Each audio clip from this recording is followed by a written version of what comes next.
بسم اللہ الرحمن الرحیم الحمد للہ المنزہ من امکان الکذب والصلاة والسلام علی رسولہ المنزہ من امکان المثل۔ مصنف علیہ رحمہ نے خاص کا حکم بیان فرمانے کے بعد اس کی مثال کو بیان فرماتے ہوئے فرمایا مثالہ فی قولہ تعالی یتربصن بانفسہن ثلاثۃ قروء، کہ وہ خود کو 3 قروء روک کر رکھیں۔ دیکھیں یہاں جو حکم بیان کیا جا رہا ہے اس کو سن لیجئے پہلے، کہ وہ عورتیں جو مدخول بہا ہیں اور وہ سن ایاز کو نہیں پہنچی ہیں، اسی طرح وہ حاملہ نہیں ہیں اور ان کے شوہروں نے ان کو طلاق دے دی، تو ان کی عدت کے تعلق سے اللہ تعالیٰ نے فرمایا کہ وہ خود کو 3 قروء روک کر رکھیں۔ اب یہاں جو مثال بیان کی گئی تو مثال بیان کرنے کا مقصد یہ ہے کہ جو خاص کا حکم بیان فرمایا تھا کہ خاص پر عمل کرنا ضروری ہے،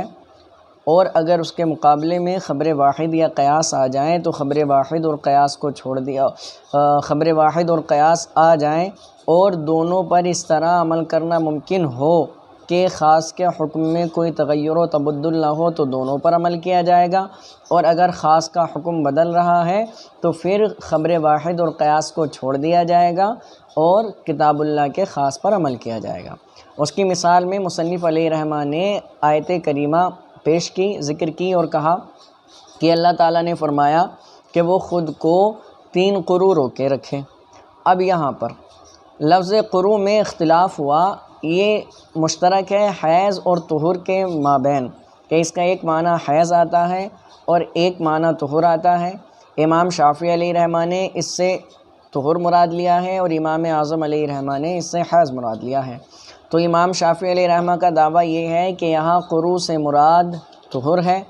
امام اعظم علیہ رحمہ کا دعویٰ یہ ہے کہ یہاں قروء سے مراد حیض ہے۔ اب دونوں کے دعوے پر اپنی اپنی دلیلیں ہیں، بہت سارے دلائل ہیں جو بڑی بڑی کتابوں میں مذکور ہیں، یہاں جو دلیل ذکر کی گئی ہے اس کو ذکر کیے دیتے ہیں۔ امام شافعی علیہ رحمہ فرماتے ہیں کہ نحو کا قاعدہ ہے کہ 3 سے لے کے 10 تک کی تمیز اگر مذکر ہوگی تو عدد مؤنث ہوگا، تمیز مؤنث ہوگی تو عدد مذکر ہوگا، یا یوں کہہ لیجئے کہ اگر عدد مؤنث ہے تو تمیز مذکر ہوگی اور عدد مذکر ہے تو تمیز مؤنث ہوگی۔ جس طرح اگر ہم کو کہنا ہے کہ 3 مرد تو ہم کہیں گے ثلاثۃ رجال، دیکھیں آپ ثلاثۃ مؤنث ہے تو رجال مذکر ہیں، اور اگر ہمیں کہنا ہے 3 عورتیں تو ہم کہیں گے ثلاث نسوۃ، تو یہاں دیکھیں ثلاث مذکر ہے تو نسوۃ مؤنث ہے۔ تو امام شافعی علیہ رحمہ فرماتے ہیں یہاں اللہ تعالیٰ نے لفظ ثلاثہ کو تانیث کے ساتھ ذکر فرمایا، جو اس بات پر دلالت کرتا ہے کہ یہاں لفظ قروء سے ایسا معنی مراد لیا جائے جو عورتوں کے ساتھ خاص نہ ہو بلکہ مذکر ہو۔ تو امام شافعی علیہ رحمہ کی جانب سے کہا گیا کہ یہاں دیکھا ہم نے کہ لفظ قروء کے 2 معنی ہیں، ایک تو حیض ہے اور ایک طہور ہے۔ تو حیض ایسا ہے جو مؤنث کے ساتھ خاص ہے اور طہور ایسا ہے جو ان کے ساتھ خاص نہیں ہے، تو اس لیے امام شافعی علیہ رحمہ نے فرمایا کہ یہاں لفظ قروء سے طہور مراد لیا جائے گا تاکہ نحو کا جو قاعدہ ہے وہ نہ ٹوٹے، اور یہ اس بات کی طرف اشارہ ہے اللہ تبارک و تعالیٰ کا لفظ ثلاثہ کو تانیث سے ذکر فرمانا اس بات کی طرف اشارہ ہے کہ یہاں قروء سے مراد طہور ہے نہ کہ حیض۔ یہ امام شافعی علیہ رحمہ کے دعوے پر ان کی دلیل ہو گئی۔ امام اعظم علیہ رحمہ کا دعویٰ کیا ہے؟ امام اعظم فرماتے ہیں یہاں لفظ قروء سے مراد حیض ہے نہ کہ طہور۔ ان کی دلیل کیا ہے؟ فرماتے ہیں کہ اگر لفظ قروء سے مراد آپ طہور لوگے تو خاص کا جو حکم ہے اس پر عمل کرنا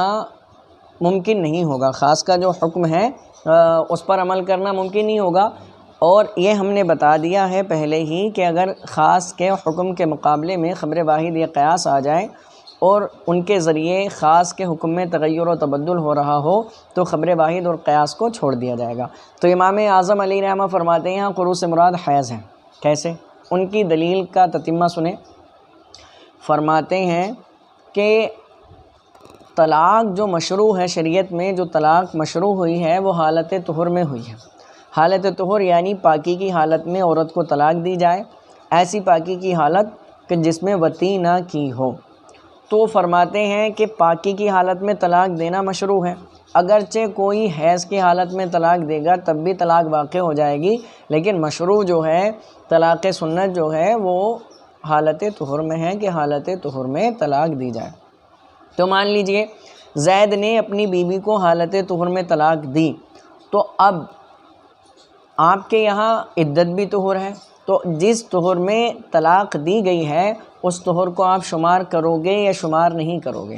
اگر آپ اس طہر کو شمار کرو گے تو 3 قروء مکمل نہیں ہوں گے، اور اگر آپ اس کو شمار نہیں کرو گے تو 3 سے زیادہ قروء لازم آئیں گے۔ تو فرماتے ہیں دونوں صورتوں میں چاہے آپ اس طہر کو جس میں طلاق دی گئی شمار کرو یا نہ کرو، دونوں صورتوں میں لفظ ثلاثہ جو خاص ہے اس پر عمل کرنا ممکن نہیں ہوگا۔ تو فرماتے ہیں اور اگر اس سے مراد حیض لے لیا جائے، اس سے مراد اگر حیض لے لیا جائے تو اب کیونکہ طلاق مشروع ہوئی ہے حالت طہر میں کہ طہر میں وہ طلاق دے گا، تو جس طہر میں طلاق دی ہے اس طہر کے بعد 3 حیض آئیں گے، تو تیسرا حیض پورا ہوتے ہی اس کی عدت پوری ہو جائے گی، ختم ہو جائے گی۔ تو فرماتے ہیں اس صورت میں قروء ثلاثہ پر عمل کرنا ممکن ہوگا۔ اور یہ ہم نے آپ کو پہلے ہی بتا دیا ہے کہ اگر خاص کے مقابلے میں خبر واحد یا قیاس آ جائے، جیسا آپ قیاس لے کر آئے ہو نحوی قاعدے کے ذریعے، اور اس سے خاص کے حکم میں تبدل و تغیر ہوتا ہو تو اس پر عمل نہیں کیا جائے گا، تو لہٰذا ہم قیاس پر عمل نہیں کریں گے بلکہ کتاب اللہ کے خاص کے حکم پر عمل کریں گے۔ دوسرا جواب یہ دیا گیا، دوسرا جواب یہ ہے کہ یہاں جو لفظ ثلاثہ ہے یہ طہر کو بتانے کے لیے نہیں آیا ہے، بلکہ لفظ ثلاثہ فقط لفظ قروء کی تذکیر کو بتانے کے لیے آیا ہے کہ یہاں لفظ قروء جو ہے یہ مذکر ہے، یہ بتانے کے لیے نہیں آیا ہے کہ اس کے جو معنی ہیں وہ اس سے مذکر مراد لیا جائے گا، نہیں، بلکہ کیا بتانے کے لیے آیا ہے کہ یہاں جو ہے لفظ قروء یہ مذکر ہے۔ کیسے؟ کہتے ہیں جیسا کہ قروء ہو یا حیض ہو یہ ایک مخصوص خون کے نام ہیں، تو ان میں سے ایک کا مؤنث ہونا دوسرے کے مؤنث ہونے کو لازم نہیں کرتا کہ لفظ حیض مؤنث ہے تو لفظ قروء بھی مؤنث ہو جائے، یہ بات لازم نہیں آتی ہے، حالانکہ دونوں ایک مخصوص دم کے نام ہیں۔ کیسے بھائی؟ فرماتے ہیں کہ دیکھیں آپ ذہب اور عین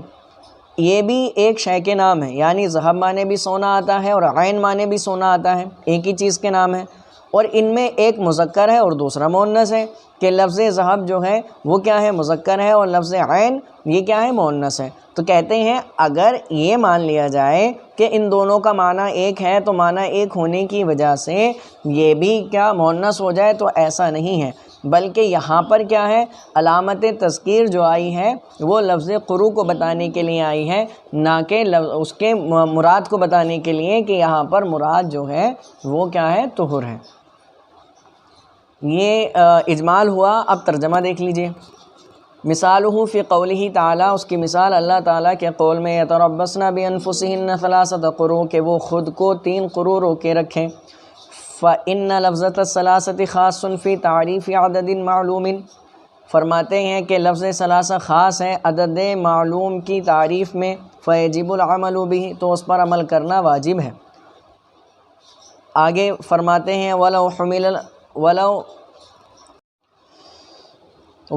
حمل الاقراء علی الاطہار، اور اگر اقراء یعنی قروء کو محمول کر لیا جائے اطہار پر، یعنی اس سے مراد اطہار لے لیا جائے، کما ذہب الیہ الشافعی جیسا کہ اس طرف امام شافعی علیہ رحمہ گئے ہیں، باعتباری ان الطہر مذکر دون الحیض، اس اعتبار سے کہ طہر مذکر ہے حیض مذکر نہیں ہے۔ وقد ورد الکتاب فی الجمع بلفظ التانیث، اور تحقیق کتاب وارد ہوئی ہے جمع میں لفظ تانیث کے ساتھ، دلہ جو دلالت کرتی ہے علی اس بات پر انہ جمع المذکر کہ یہ جمع مذکر ہے، وہو الطہر